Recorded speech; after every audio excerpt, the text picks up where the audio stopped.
Olá pessoal, tudo bem? Que prazer estar aqui com vocês para poder fazer esse podcast. Eu sou o Mosailton Santos, faço parte do time da Excel. Nós temos lá o Consultoria Hold à sua disposição para tirar dúvidas sobre esse assunto que é tão comentado hoje nas redes sociais, em todos os lugares. E nós hoje vamos ter aqui um bate-papo muito bacana. Então, nós estamos aqui com o nosso time e vamos deixar aqui para os nossos amigos todos se apresentar aí, Dr. Jaice Matheus. Fique à vontade, Dr. Jaice. Olá, Mozailton. Olá, Matheus.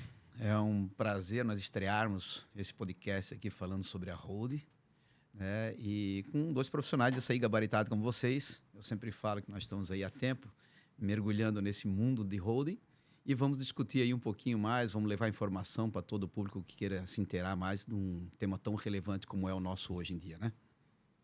Matheus, o Matheus foi o nosso...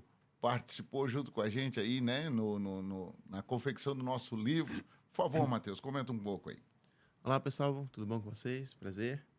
Todos que vocês não me conhecem, me chamo Matheus Santos, faço também parte do time da Excel.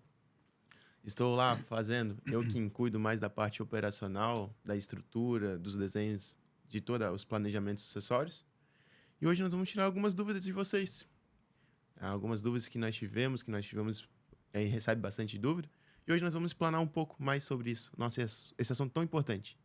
Galera, então a ideia é a seguinte, a gente recebe nas nossas redes sociais muitas perguntas. A gente trouxe aqui anotados, eu tenho umas anotações, o Matheus, o Dr. Jaice, porque as perguntas surgiram, a gente fomos gravar esse podcast, fomos anotando, para poder aí tirar dúvidas de vocês, né? Até porque hoje, Dr. Jaice, fala muito essa questão, o inventário e a hold e tal, então eu vou passar aí primeiro para você, para a gente começar aí as nossas perguntas, o nosso bate-papo. As pessoas hoje, né, nas redes sociais, está inundado hoje de informação a respeito. Então, é muito confuso você olhar, porque um fala que pode fazer uma coisa, o outro fala que não pode, o outro fala que é crime fazer isso, o outro fala que não é crime.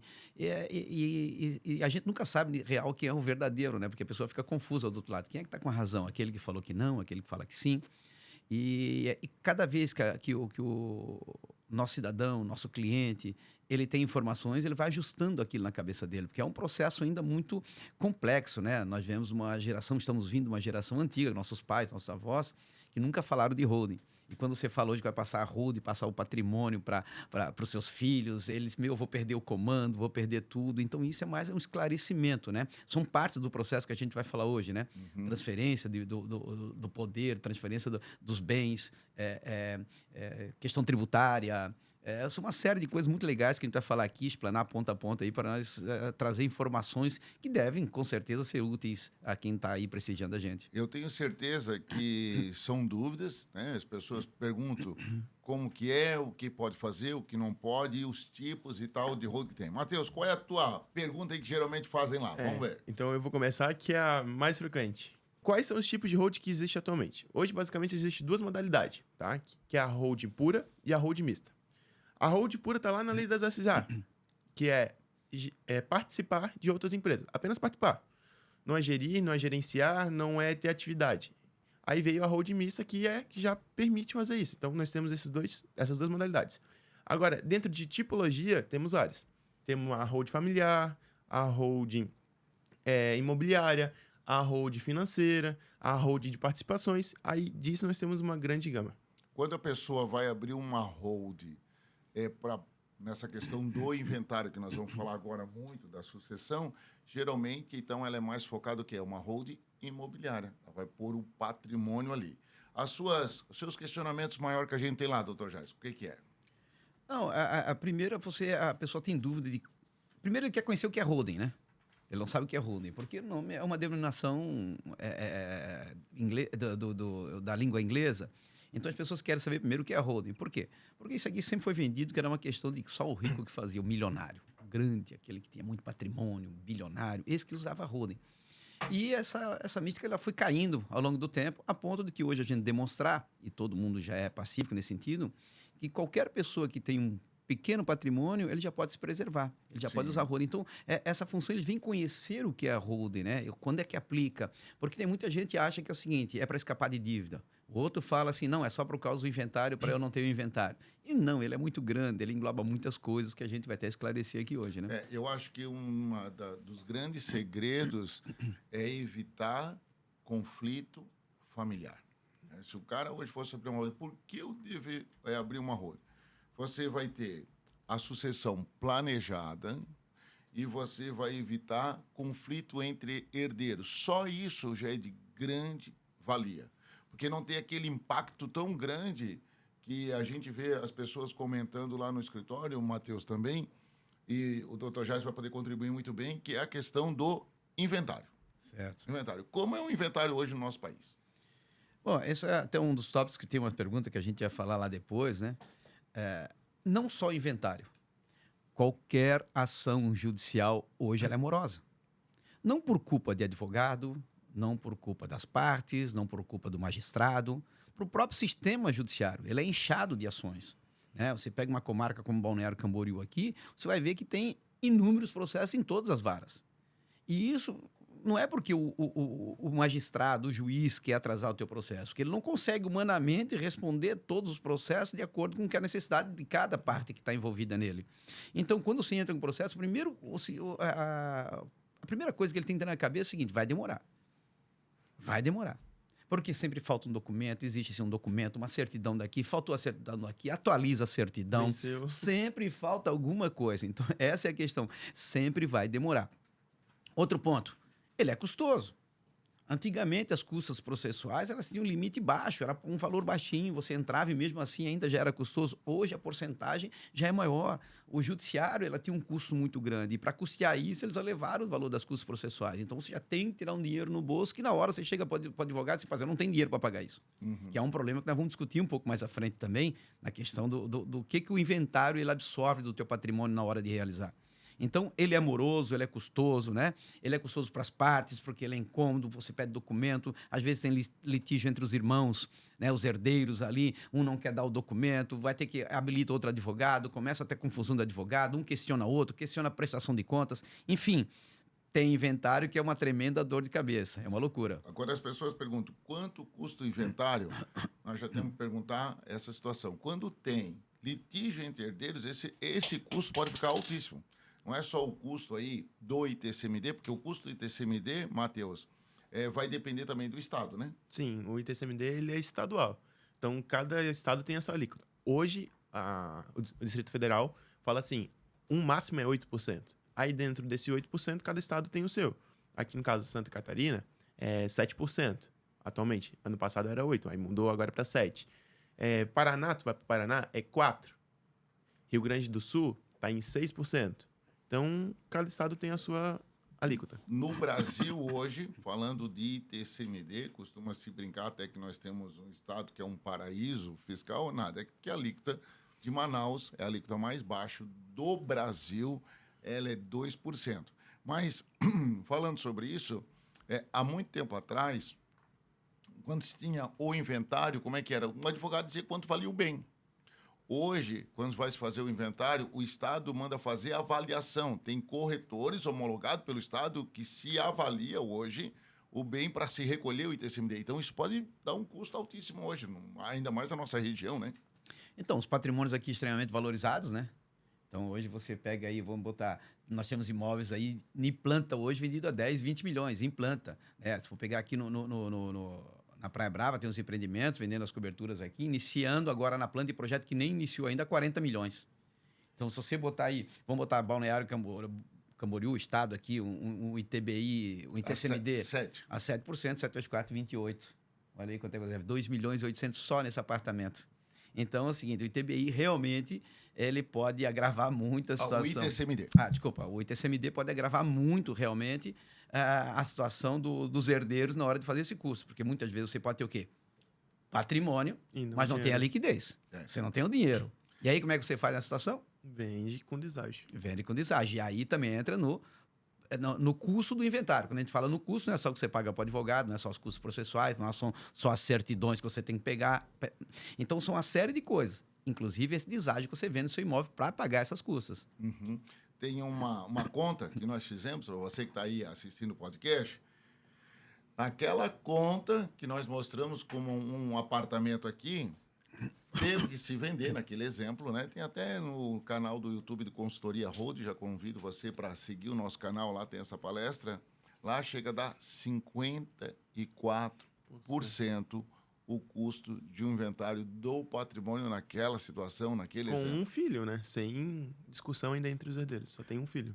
Levou a esse custo, por quê? Porque no exemplo nosso não tem o dinheiro para se pagar o ITCMD e tem que se vender o bem com o deságio, que é o que o Dr. Jais colocou ali, que é o custo maior que tem. Muito bem. Dito isso, as pessoas às vezes dizem assim, então, por que eu vou abrir minha hold e tal? A gente está mostrando para vocês, até temos aí o nosso livro que a gente fez aí, né? O de hold familiar, que hold é o quê? É uma engenharia sucessória. Não é só vocês abrir a PJ, você tem que ter uma série de cuidados e dentro dessa série de cuidados, nós queremos compartilhar mais algumas perguntas que tem lá sempre que nós temos recebido. Vamos ver aqui, doutor Jais, tem alguma que tu querias compartilhar conosco? Eu quero fazer, eu acho que eu não sei se eu vou fazer para ti isso aqui, né? Mas para mim eu vou fazer para você essa pergunta. Quais as principais vantagens tributárias de ter uma holding patrimonial, moça? Se você tem a holding constitucional, muita gente tem patrimônio na pessoa física. E qual é o nosso maior problema com a pessoa física? É essa discussão que a gente tem tão grande sobre a tabela do imposto de renda, né? Não se muda essa tabela, aí o cara fica recolhendo o aluguel na pessoa física e isso nós temos uma tabela que, um curto valor, tu já vai bater quanto? 27,5. 27,5. Então, 27,5, se tu tivesse isso na PJ, nós não vamos explicar aqui quais são os tipos de imposto que vai ter PIS, COFINS, imposto. Não. Quanto você pagaria? Você pagaria mesmo na questão imobiliária com uma presunção de 32, 11,33. Então, você sai do 27 para 11%. É muita vantagem, né? Isso é um benefício. E até digo que quando eu passei a pergunta para o moço Ailton aqui, é porque, não sei nem se a gente conseguiu falar no começo, está na descrição, porque os dois aqui são contadores, eu sou advogado. Então, eu vou falar um pouco da questão técnica legal e quando passar para números, tributação, aí vão ser com o moço Ailton aqui e com o Matheus, né? Então, essa é uma grande vantagem. Só nisso já é vantagem hoje você PJ o seu patrimônio, né? Você PJ. E a gente costuma dizer, Matheus... Qualquer um PJ. Qualquer um PJ, né? Até porque nós não temos vida eterna, mas a PJ, ela pode permanecer, né? Ela pode permanecer. Isso. E tem aí, além disso, as cláusulas protetivas. Isso é uma das perguntas que geralmente faz pra gente. Tá, e aí? Quais são as principais cláusulas que tem uma holding, que tem que ter? Para proteção, não é para proteção? Então, o que tem que ter? Tem várias, tá? É verdade, seja, tem muitas. Só que eu vou listar só as principais, que eu acho mais importante. Que é incomunicabilidade, inalienabilidade, intransferibilidade e impenhorabilidade. Os nomes meio que já dizem o que significa. Mas impenhorabilidade, o que é? Não pode penhorar.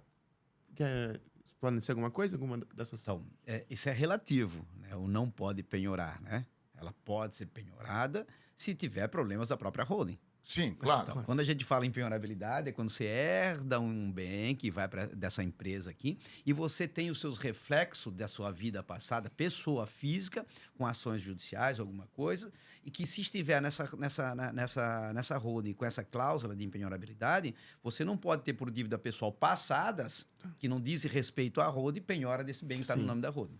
E essas cláusulas, quando a gente fala, Matheus, elas são cláusulas que nós estamos falando de cotas, a impenhorabilidade da cota, a incomunicabilidade, mas a empresa tem bens. Então, lembrando outra coisa, que se você tem, se você tem dívidas, você tem fiscal, não adianta você passar esses bens para a holding, botar a cláusula de impenhorabilidade achando que pode não ter reflexo da sua dívida pessoal. Muito bem pontuado o que foi falado antes, porque às vezes a pessoa vem fazer uma holding no meio da bagunça pessoal, que já está... A receita já está em cima, o devedor já está em cima. Ao invés de fazer um negócio que é protetivo, uma prevenção do assunto, não. Quando já tem a bomba, esse é o grande problema quando procuro o escritório de advocacia. Só vem quando já tem eu quero agora abrir uma holding aqui porque eu tenho penhoras possíveis que podem acontecer de dívidas, eu quero livrar. Não dá. Tá? A holding não é um instrumento na qual você usa para burlar a lei, para burlar a legislação, nada disso. Se você for preventivo, aí sim ela vai te ajudar muito. Mas ele não resolve problemas ilegais. Ele não resolve dívidas. Então você tem que estar bem atento a isso, né? Porque para não confundir o que a gente fala. É a famosa chamada da blindagem, né? Exatamente. Blindagem. As cláusulas que o Matheus citou aqui são cláusulas de blindagem. Mas as pessoas sempre perguntam: a minha hold eu vou ficar blindado? Ó, gente, vamos usar o exemplo, eu gosto desse exemplo muito legal do carro, né? Você faz uma blindagem no carro, você tem um carro blindado, e aí, de repente, você passa num assalto lá, o cara dá um tiro com revólver. Ok, você está protegido. Mas, de repente, ele tem uma arma um pouquinho mais poderosa, um revólver mais poderoso, ainda está protegido. Um de 12 vai marcar bastante. Quem sabe você sobreviveu. Agora, se for fuzil, vai atravessar. O que está no outro lado? É fisco, é trabalhista, é tributário? Que tipo de munição que tu estás tentando te blindar? Então, e eu vou aproveitar até para falar outra coisa que é muito importante, isso aqui, porque tem vários empresários que abrem uma RUD legalmente, fazem tudo certinho, protetiva, no caso, né? Preventiva, no caso, né? Para prevenção, para evitar, faz tudo perfeito. Mas consegue o quê? Ele mantém sua vida ativa financeira tudo envolvido a RUD. Ele não está sendo blindado dessa forma como ele está pensando. Ele pensou em se blindar, mas está tendo atitude errada. O que é isso? O papel está certo. O papel está certo, tudo está errado. Por quê? A função de você botar... Você pode falar muito bem isso aqui. Eu quero até que você fale isso aqui. A pessoa bota toda a sua círculo de negócio dentro da holding e quer se blindar. Não dá, porque se uma empresa dessa que ele botou dentro da holding, se um problema de um funcionário, de um carro que está na holding, um acidente de trabalho, comprometer e estiver dentro da holding, os bens da holding vão ser comprometidos. Então, ele tem que saber separar uma coisa de outra. Numa das palestras, a gente brincou do exemplo do Egito e Canaã, e tinha que ter um mar vermelho no meio, né, Matheus? A gente comentou sobre isso. Porque as pessoas, às vezes, dizem assim, chega no nosso escritório, na empresa, dizem assim, eu tenho já minha hold, está tudo ali guardado. E, realmente, ele tem uma PJ e ele botou o patrimônio, a casa dele, a casa de praia, a chácara, tal, nessa PJ.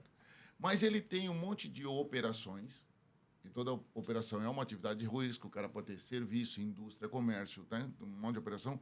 E lá no quadro societário, ele também botou a mesma empresa, lá no quadro societário. Ou seja, se na operação dele. Na operação. Se ele tiver um revés lá, quem é o sócio que está lá?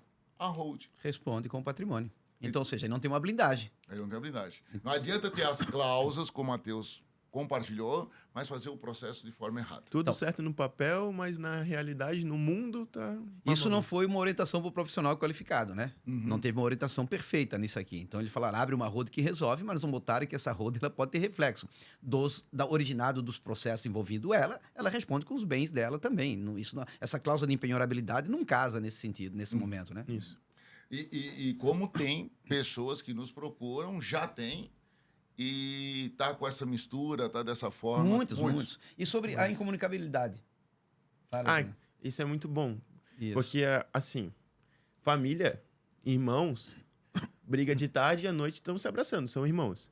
Mas aí, quando o irmão cresce e casa, tem os cunhados. Agregados. Tem os agregados que não é o mesmo Ou as sangue. cunhadas também. Tem as cunhadas também. As cunhadas. É que não é o mesmo sangue. Então, eu tenho a minha irmã, eu brigo de tarde e à noite a gente se beija. Agora, com meu cunhado, se eu brigar à tarde, pode ser que demore um pouquinho pra gente se alinhar. E olha que a gente é muito, muito chegado ainda. E a incomunicabilidade é muito bom porque, caso já esteja essa cláusula lá dentro, não vai se comunicar com um cônjuge. Então, mesmo que o regime de casamento seja de qualquer forma. Essa cláusula funciona. Isso. Mesmo que seja parcial ou comunicação ou comunhão de bens. Tendo essa cláusula, não se comunicam os bens, por incrível que pareça. E isso é muito interessante porque no usufruto... o cara não vou fazer porque eu já fiz usufruto. Justo, pode fazer. No cartório. Faço uma escritura de usufruto de um bem. Se eu precisar vender... Vai precisar a assinatura do cônjuge, do filho, e a casa pode dar problema. E eu tenho problema justamente desse meu escritório com isso aqui. Um deles não quer assinar, acabou, então numa briga vão ter que entrar judicialmente para que possa ser assinado por um terceiro, que é o cunhado lá, que é a nora, que não quer assinar. Então existe esse problema hoje e é muito real. Porque o dinheiro hoje mexe com a cabeça das pessoas. Mexe. E essa cláusula é muito bacana. Tu vê algumas vantagens, a gente já está falando aqui, de segurança, de proteção, de evitar problema em família, de ter a hold. Então a hold é maravilhoso. Que realmente o principal objetivo dela é evitar e tem o fato de quando o pai faz um patrimônio, às vezes tem um filho meio louquinho e o pai está lá preocupado, meu Deus, quando eu morrer aqui, meu filho vai botar tudo fora. Vai ver. E ele pode botar a cláusula de inaliberalidade. Pode Ou colocar. seja, ele pode botar cláusula que o filho, até por tempo, bota 5 anos ele não pode vender nada do que eu tenho. Uhum. Para ver se dá tempo dele botar a cabeça no lugar, esse negócio. Ele pode botar esse tipo de cláusula, que não pode ser vendido o imóvel. Então, até ele preservar literalmente o patrimônio. Nós temos situações lá dentro do escritório de cláusula de intransferibilidade, que não consegue transferir, que nós tivemos que acontece depois o quê? Tem que acontecer uma cisão. Então, tem que sair a cisão, porque naquele esqueleto está blindado, aquele esqueleto está travado dessa forma. Então, são cláusulas muito importantes que têm reflexo depois. E uma coisa... Isso a gente já estava falando, eu vou aproveitar, porque tem um questionamento aqui, que é uma pergunta: como a holding familiar pode facilitar o processo de sucessão patrimonial e evitar conflito entre os herdeiros? A pessoa disser que não entende o que eu estou falando aqui é difícil, porque é raro ter um inventário que não tenha litígio. Uhum. Que não tenha um herdeiro que diga: aquele já ganhou mais quando Já estava em ganhou vida, agora eu tenho que repartir isso aqui, uma parte maior para mim. Ou então, essa casa é minha, foi a minha mãe que deu de boca para mim tal dia. Não tem uma família que diga: não tive problema ou não conheço um problema. Uhum. Aí sim, O pai e a mãe? o pai e a mãe podem resolver todo esse problema com a holding. A holding é circunstancial para isso. O maior problema que nós temos isso aqui é evitar o litígio no inventário, o litígio entre herdeiros, né? E a gente sabe muito bem que o Mozailton fala muito bem nas palestras dele, quando ele dá aí sobre os livros que ele escreveu, ele fala muito bem sobre isso aí, né, Mozailton? Que o maior desejo do pai quando ele está falecendo, que é justamente nesse período que ele começa a pensar em fazer a sua holding, né? O que poderia ser feito até antes, mas ele começa a pensar nesse período, é evitar que os filhos se matem. Às vezes ele já conhece meus filhos vão brigar, então eu já quero resolver essa situação. E isso é muito importante, você fala bem isso aí. E outra coisa, nesse quesito teu da sucessão, como o custo do inventário é altíssimo, por mais que você consegue fazer um planejamento dentro da holding, você consegue digerir esse custo, essa sucessão, evitando litígio com acordo de sócios, que é importantíssimo, que pode ter ali esse quesito. Essa casa vai ficar pro menininho, pro Joãozinho, essa casa é da Mariazinha. Isso no acordo de sócio pode ser resolvido. Então, e é uma coisa que raramente as pessoas fazem, mesmo aqueles que já têm holding. Tem Ele essa faz a dificuldade. holding e não faz a distribuição. Uhum. Fica isso para vocês, com você acabou. Ele está fazendo praticamente um testamento em vida. Uhum. É o testamento que ele está botando aqui no contrato dentro da própria empresa. Então, ele está legalizando toda a transferência do patrimônio. Que o testamento é só 50%, mas na empresa... Ele pode é a doar os empresa 100%. toda. Exatamente. No testamento, ele pode deixar dividido até o patrimônio. O desejo que esse ficasse com o meu filho, que aquela casa ficasse com outro filho. Ele pode expressar o desejo dele. Eu gostei dessa palavra e como as pessoas estão assistindo, tem que construir para você. Deixa eu explicar uma coisa para você muito importante. Vamos lá. Não importa se você fez hold ou se está no teu imposto de renda pessoa física, tem que ser respeitado a legítima. É muito importante isso. Para que você não tenha problema de ter conflitos depois de processo, de questionar o processo. E pode, porque é bem claro, ali é bem claro que você não pode doar mais do que 50% do seu patrimônio. Certo? Se eu tenho... o meu patrimônio hoje é 10 milhões, eu não posso doar para um filho ou para qualquer outra pessoa mais do que 50%, ou seja, mais do que 5 milhões. Uhum. Senão você pode anular a parte excedente. A parte excedente. Você não anula toda a doação, você anula só a parte excedente. Certo? E se não, você pode doar para quem isso aí? Para quem você quiser. Pode ser herdeiro, pode ser meieiro, pode ser quem for, um estranho, um conhecido, um vizinho. Igreja, você pode doar para quem você quiser. Né? Agora, e aí, legítima...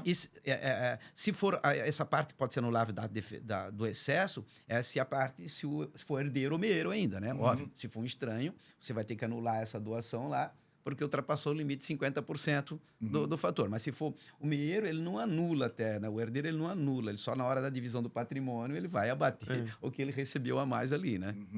E outra coisa que nós precisamos esclarecer nesse negócio do herdeiro, nós estamos ainda na pergunta de herdeiro aqui, né?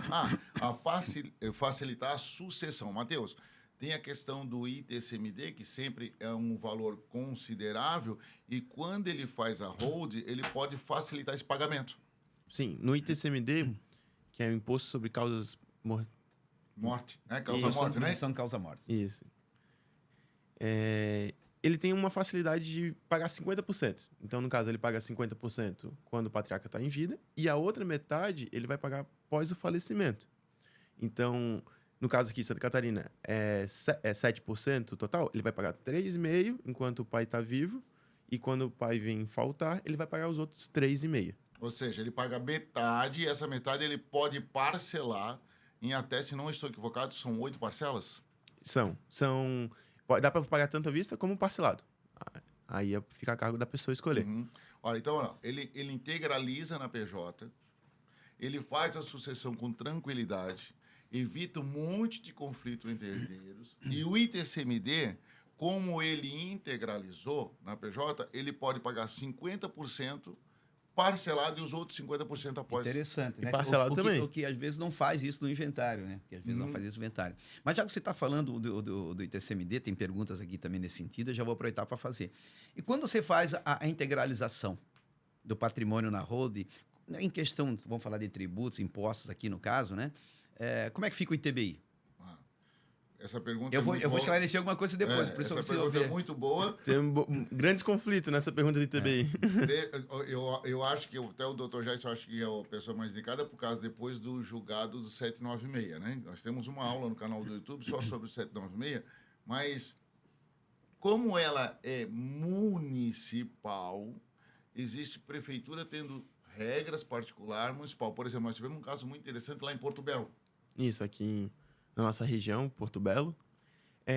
O bem foi integralizado pelo valor... Do imposto de renda? Foi o valor do imposto de renda, o valor que deve ser integralizado, né? Vamos lá, 100 mil. Foi integralizado por 100 mil e a prefeitura entende que foi integralizado por 100 mil, é da mesma pessoa, não teve benefício no sentido de compra e vender, ele não ganhou dinheiro, não foi uma venda onerosa, né? Ele só integralizou a empresa, então permanece para ele, então 100%. Eu conversei com o assessor jurídico lá, com o procurador, é uma mulher, ela aplicou a lei na íntegra. Ela disse, e por que eu me preocupei muito? Porque nossa região, como você falou que os imóveis subiram muito, a integralização foi de 180 mil e eles estimam o imóvel hoje em 10 milhões. Era uma coisa, eu estava muito preocupado. Ela, o que a lei diz? Aplicou a lei, aplica-se a lei, como... Ela não questionou. E tem muito questionamento e eu passo para você agora. Então, é muito questionamento com relação a isso mesmo, né? Por quê? Porque a função hoje do Estado, né? Quando eu falo do Estado em si, eu falo do município, da União, é arrecadar para pagar suas custas. Uhum. Então, eles não querem olhar, de certa forma, a maneira na qual a lei interpretada de acordo favorável ao contribuinte, né? Eles querem favorável sempre a eles mesmos. Então, eles invertem. E aí... Eu acho que contribui aí contigo, te ajuda, se nós explicar o que está acontecendo em Balneário Camboriú? Pode falar, então. Porque em Balneário Camboriú, hoje, qual a interpretação do nosso município? Nós integralizamos o que está no imposto de renda, por exemplo, né? Lá no imposto de renda, ele tem um imóvel por 500 mil. A prefeitura avalia por 1 milhão. Então, ela acata o que a lei diz em cima do 500 mil, mas está cobrando de construtora, de quem integra, todo mundo em Balneário Camboriú hoje essa diferença. Cita tal valor venal. E aí eu quero a tua explicação. Então, eu vou falar isso, e isso aqui, embora ele tenha... Nós estamos falando sobre holding, eu quero que o cara... Você que é dono de construtora, você que adquiriu o imóvel, você que é dono de loteamento, preste atenção no que eu estou falando isso aqui. Preste atenção nisso aqui. Em 2022, o STJ já decidiu em rito de recursos repetitivos, que sirva de base para os três, Tribunal de Justiça, para os juízes singulares, a decisão. Tá? Ele determinou 3 pontos circunstanciais, que são fantásticos se você saber usar isso aqui. Se você estiver bem assessorado, se tiver um procurador aqui seu, um advogado aqui ao seu lado, olha o benefício que você pode ter. No primeiro, até vou ler aqui para não ter erro na interpretação. Primeiro, a base de cálculo do ITBI é o valor do imóvel transmitido em condições normais de mercado, não estando vinculado à base de cálculo do IPTU, que é o que a prefeitura faz muitas vezes, que nem sequer pode ser utilizada como piso de tributação. Olha só, ele é até proibido usar a base de cálculo do IPTU para avaliar o imóvel. E grande parte das prefeituras fazem. Uhum. Inclusive, aqui nós estamos falando de Balneário Camboriú, você falou, eles estão usando a base do IPTU, o valor da avaliação que eles dão para o imóvel, em alguns casos nem isso, né? Valores muito mais do que IPTU, óbvio, né? É valor de mercado, diferente do que você efetivamente comprou. Tá ali, o valor de mercado vale 1 milhão, mas eles avaliam que o IPTU é sobre 2 milhões e vão querer te cobrar sobre 2 milhões. Não pode, você judicialmente consegue derrubar. E se você pagou, nos últimos 5 anos ainda pode retroagir, entrar com ação e buscar essa diferença de volta. Então, todas as pessoas que nos últimos 5 anos adquiriram ou compraram imóvel e recolheram essa diferença do ITBI, pode buscar esse recurso. Sobre o valor da prefeitura, indicado pela prefeitura, e não sobre o valor de mercado, pode buscar esse valor. E ainda tem mais. O segundo ponto dessa tese, ela falou o seguinte: o valor da transação declarado pelo contribuinte, aquele contrato que você faz com alguém. Sabe quando você encontra um apartamento baratinho, porque a pessoa está meio ali, como a gente chama aí na gíria. Tava no inventário? Ou estava no processo de inventário, comprar mais barato. Está no uso capião, você comprar mais barato. A pessoa está meio enforcada, como eles falam, precisa vender mais barato. Você bota no contrato. Um apartamento de 1,5 milhão eu comprei por 700 mil reais, pela metade do preço, ou 600 mil reais. Você botou no contrato. Sabe? Então, o valor da transação declarado pelo contribuinte goza de presunção de que é condizente com o valor do mercado. É presunção, goza de veracidade, não, tá? Que somente pode ser afastada, olha só, pelo fisco, mediante a regular instalação de processo administrativo próprio. Então, o município não pode simplesmente chegar lá e dizer, não, esse valor aí está defasado, eu vou aplicar outro. Ele teria que abrir um processo administrativo para ver se você fraudou ou não o contrato. E se ele identificar que o contrato é real, ele tem que aplicar o valor do contrato, não pode aplicar o valor que ele acha. Ou na base de cálculo que ele tem no município. Olha que importante que é isso. E aqui também, se você fez isso aqui nos últimos 5 anos, você pode buscar essa diferença. E a gente está falando de valores altíssimos. Né? Qualquer ITBI para pagar 40, 50 mil de um apartamento é coisa bem simples de você pagar. Rapidinho. Então, olha só. E o terceiro ponto. Olha só, isso aí é tese do STJ. Eu estou lendo aqui decisão do STJ, hein? O município não pode arbitrar previamente a base de cálculo do ITBI com respaldo em valor de referência por ele estabelecido de forma unilateral. Só ele decidiu. Ele não pode achar que aquele imóvel vale 4 milhões, 5 milhões, se você pagou, se o valor do mercado é 2, e aplicar o tributo sobre 4. E muitas vezes você comprou, o vendedor exige a transferência na hora, você é obrigado a pagar e se conforma com aquilo. Procura um advogado de sua confiança, procura um cara que entende da matéria. Vai buscar isso, é importante. Isso é dinheiro alto. Você tem total direito, amparado pela STJ. É coisa básica. Às vezes, até administrativamente. Você entra administrativamente, o próprio município vê que realmente está sendo questionado e tem base legal e te devolve administrativamente. Então, preste atenção que é muito dinheiro que você pode ter. Né? Então, isso, quando a gente fala em integralização, e eu vou dar até um parênteses fugindo disso aqui, vale muito, por exemplo, para quem tem loteamento. Você faz aquela permuta gigante, faz a integralização da divisão dos ITBIs, tudo, depois você tem que pagar nisso aqui, você pode buscar dos últimos 5 anos também. É muito importante isso. Ó, e já que nós estamos falando de economia, de valor e de imposto, nós vamos dar um exemplo aqui, que é um exemplo que este exemplo não é questionável. Justo, dentro da lei, certo, porque tem alguns exemplos que pode ser questionável. Tem algumas pessoas que são um pouquinho mais arrojadas, né? E por opção ela quer fazer de uma forma, pode, tem pessoas que fazem. Mas eu vou dar um exemplo de economia dentro da lei certinho. Até eu queria, o Matheus, se puder procurar ali para a gente, Matheus, vê se tu acha aí a gente tenta citar para vocês a questão municipal, estadual, que quando tem bens no nome... Tu tens aí no livro? Tem no livro, então. Então, vamos ler o livro ali, vamos lá. Deixa eu explicar para vocês, assim, ó. Você integraliza o seu patrimônio numa PJ. E aí você vai fazer a cláusula de usufruto na PJ. Certo. Né? Vai fazer a cláusula de usufruto na PJ. Certo. Hoje, você integralizou pelo seu imposto de renda. Então, certo. você tinha o bem lá no imposto de renda, o teu terreninho lá, tá lançado por 300 mil, 400 mil. É lógico, o valor do mercado alterou muito. A mesma direção o Estado teve. Agora, o Estado, o que ele faz? Ele manda avaliar o valor do mercado para recolher o ITCMD. Achou a lei aí, Matheus? Achei aqui. Só para você saber, tá na página 108, hein? Ó, para quem tá... Então tem o livro, já pode abrir na página 108 para acompanhar. É a lei estadual de Santa Catarina, claro, revisando essa parte, né? Mas todos os estados usam esse mesmo quesito Mesmo hoje, método. tá? Já estão usando, tá?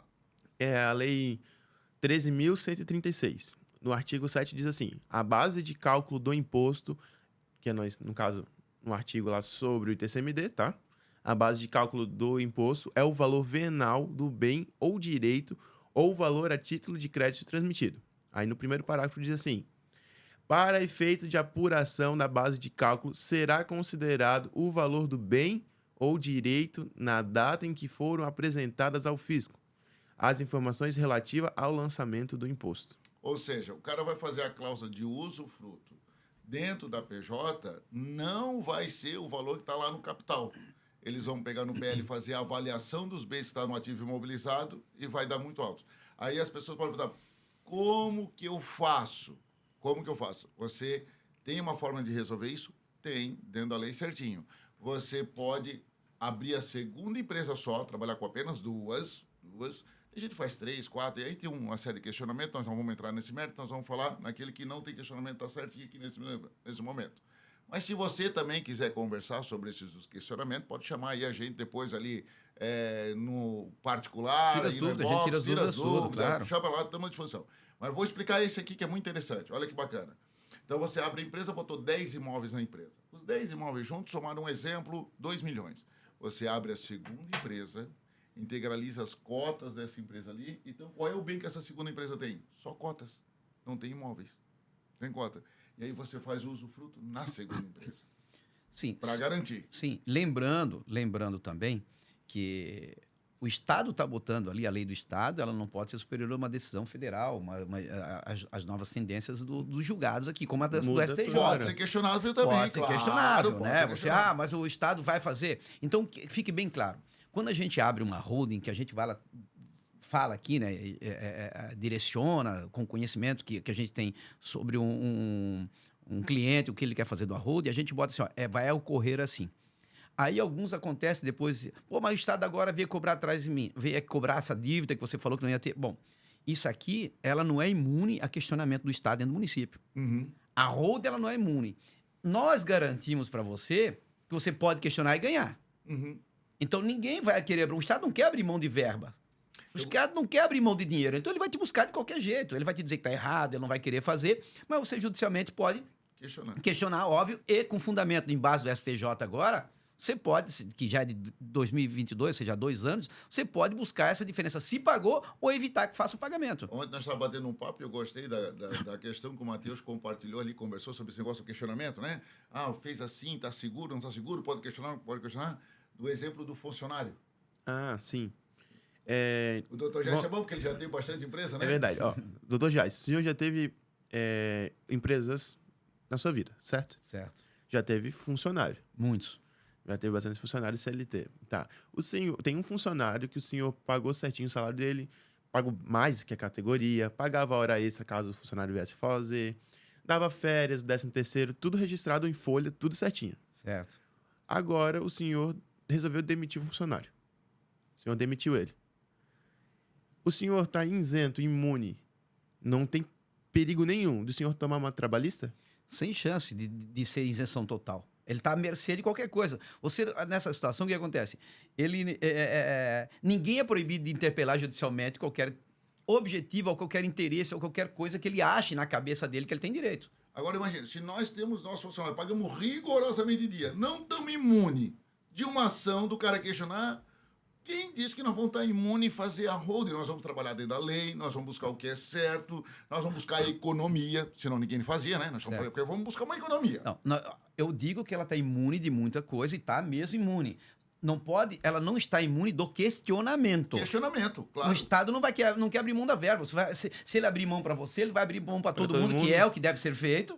Mas aí o prejuízo, não o prejuízo, ele deixa de arrecadar um valor, às vezes pode ser exorbitante, especialmente na nossa região, dado o elevado valor de cada imóvel que nós temos aqui. Uhum. Então, o município pode deixar de arrecadar um monte. O próprio Estado, que nós somos o Estado de Santa Catarina, também deixa de arrecadar com o ITCMD.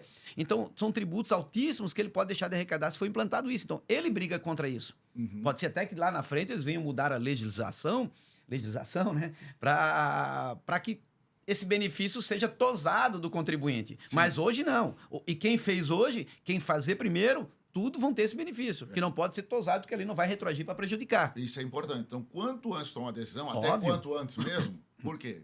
Nós temos vários vídeos, não é vários vídeos, rodando aí nas redes sociais. Em vários podcasts. Podcast dos caras comentando os desejos que tem hoje, que a mente do governo tem hoje, de aumentar o imposto sobre herança. Não, isso não é segredo, né? Isso aqui é uma das bandeiras, por exemplo, assim, do governo atual, para elevar a arrecadação, é o aumento sobre a herança. Porque, se eu não me engano, tem um vídeo aí do ministro Haddad falando que por que o cara... Ele não fez nada para merecer aquilo. Olha a história. Ele fez com o herdeiro, que é teu filho, que também te ajudou, que te assessor. Ele não fez nada, então ele tem que pagar um tributo muito alto. Ele tem que dar aquele parte do patrimônio dele para a sociedade. Faz até mal perder ou herdar toda a herança. Entendeu? Ele fala até isso aqui, que eles não direito de interdade. Ele tem que começar do zero e valorizar a função dele. Então, essa é a ideia esse governo está tendo aqui, né? Não estou dizendo que é ideologia, não estou dizendo se é de esquerda, se é de direita, socialista, não quero entrar nesse mérito. Esse governo veio com essa bandeira, tá? E não sei se vão conseguir emplacar isso, porque culturalmente nós somos meio fechados a isso. Vai ter que ser feito um trabalho a médio e longo prazo se eles quiserem mudar isso, né? Não é tão fácil fazer essa mudança, não. Mas então, quanto antes você fizer, quanto antes você tomar a sua decisão, melhor. Claro. Baseado em tanto questionamento que está tendo. É o chamado, em grande parte, né? A justiça muda toda hora, cada decisão nos assusta mesmo. Mas é chamado direito adquirido. A partir do momento que você tem o direito, você fez alteração, a lei não vai vir alterar. Se for legal, dentro da lei, né? Tudo certinho, tudo bem feito, a lei não vai retroagir para lhe prejudicar, né? E já que estamos falando tanto de meio legal, só para deixar sempre bem claro para você que está ouvindo a gente, todos os nossos processos são tudo diante da lei, tudo nos meios legais. Exato. Pode 100%. ser questionável pelo Estado. Mas está na lei. Então, está na lei, está fazendo conforme a lei. Então, estamos 100% legal. Até porque se não tivesse essa possibilidade de se fazer, o Estado nem aprovaria. Né? Exatamente. Então, se foi feito, é porque era permitido. Agora, o Estado pode cobrar, pode dizer que não, faltou alguma coisa, e assim sucessivamente. Quantos ministros nós temos no STF? 11 ministros. Por quê? Para não ter empate. Se o ministro vai interpretar que a operação que foi feita é lícita, o outro vai dizer que não é lícita, quem somos nós para garantir?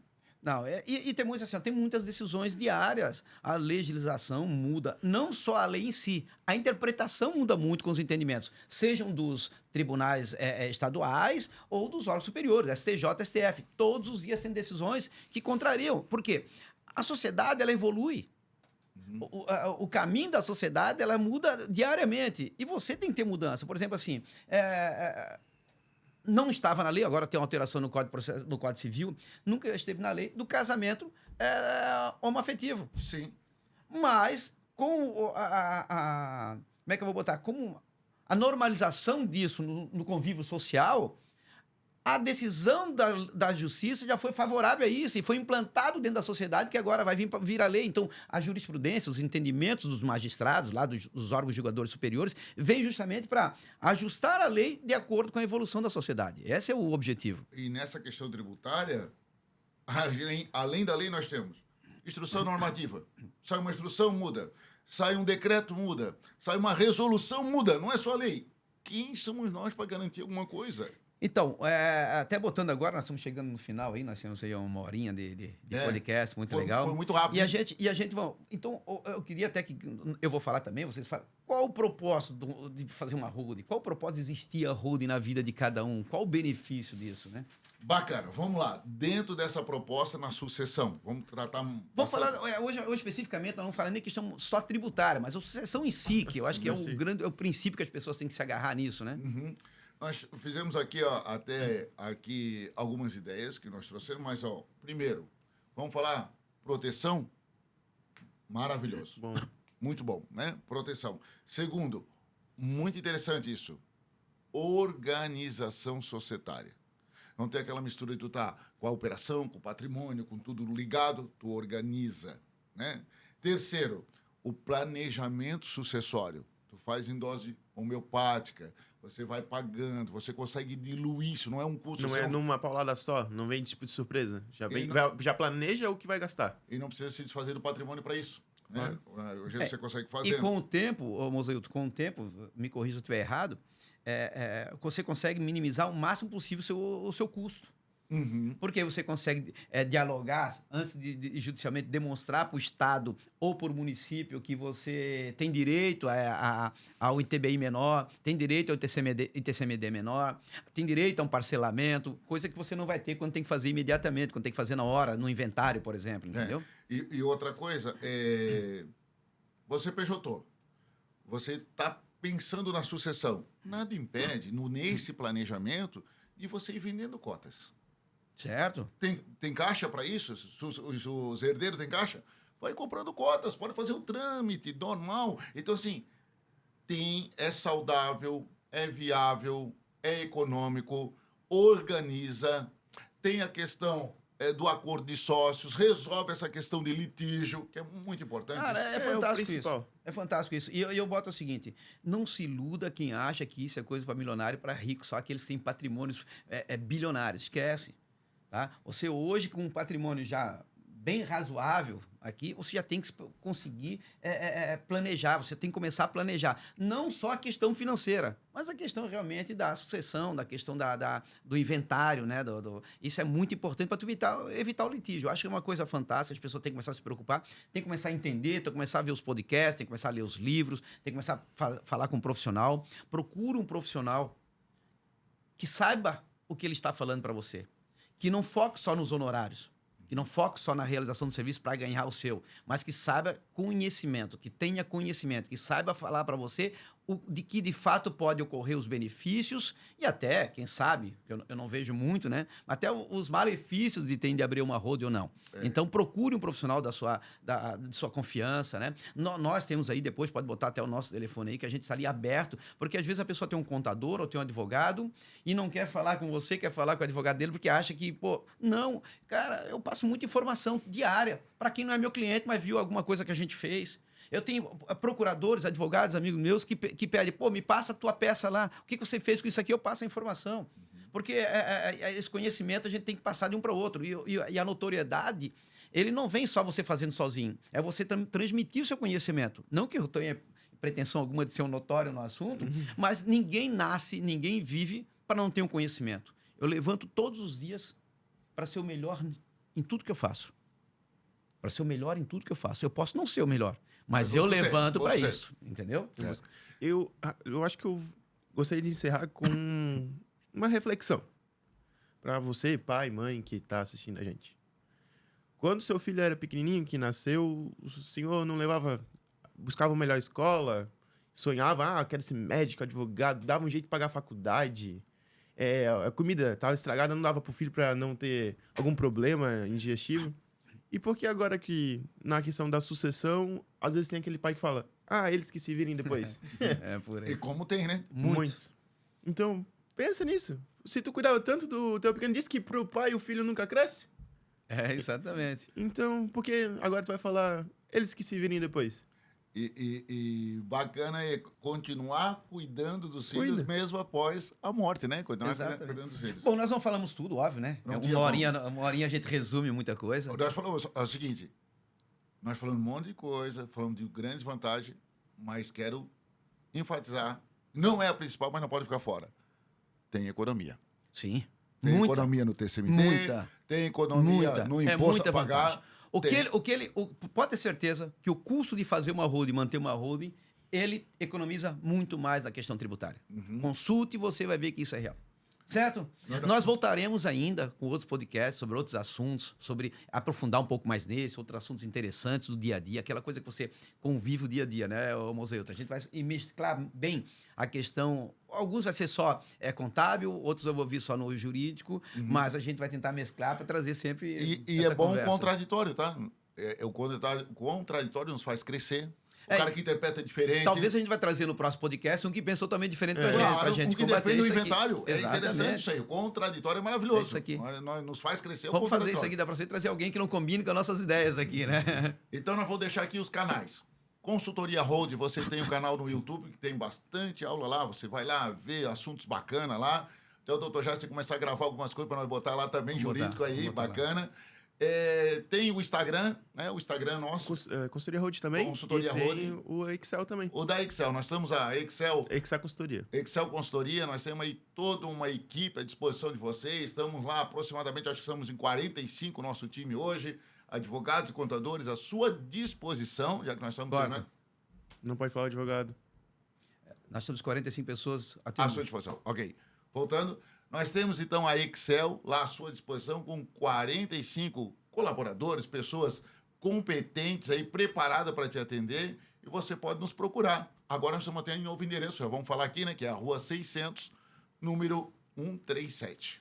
Nós estamos a fazer uma fusão, que a gente vai até falar mais para frente, com outro escritório, tornando-se um dos escritórios maiores aqui da nossa cidade contábil, né? A Ômega, né? Isso, com a Ômega. Então, a gente está no mesmo prédio, porque nós não tínhamos condições na nossa sala, tivemos que mudar então, para o prédio junto com a Ômega lá. Então, uma coisa muito bacana que a gente vai falar posteriormente aí no novo podcast até sobre o assunto, então. Então, nós estamos finalizando. Matheus, Prazer, Valeu, foi muito obrigado, bom. doutor Jair, foi um prazer. Legal. Obrigado, pessoal. Esperando por vocês todos. até na próxima. Um abraço.